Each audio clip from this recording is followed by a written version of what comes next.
Une balade dominicale, disons inattendue, son nom la balade mortelle, une déambulation de presque 2 heures dans ce cimetière paysager de La Roche-sur-Yon pour parler d'un des sujets les plus tabous, la mort. La mort, elle est loin de nos vies.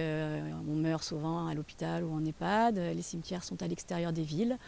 On célèbre les naissances. On parle plus facilement des naissances que de la mort le soir en famille ou autour d'un apéro. L'objectif, c'est de la faire revenir dans la vie pour qu'on soit mieux préparé aussi. Le jour où on est confronté à l'organisation de funérailles, on est pressé par le temps, on est démuni, on est bien évidemment triste.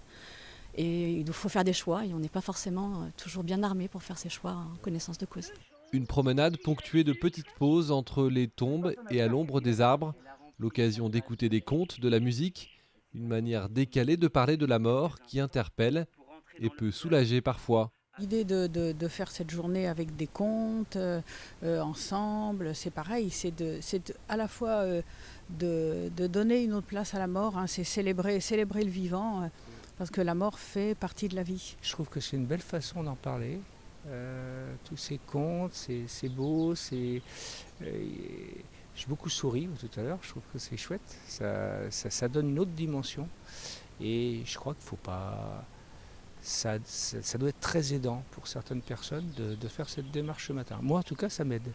Une petite centaine de personnes qui déambulent dans les allées de ce cimetière pour y apprendre aussi parfois des choses concrètes. L'idée ici, c'est vraiment de pouvoir mieux comprendre le choix qui s'offre à nous dans ce cimetière en particulier, de manière très concrète. Inhumation, crémation, combien font la taille des sépultures, etc.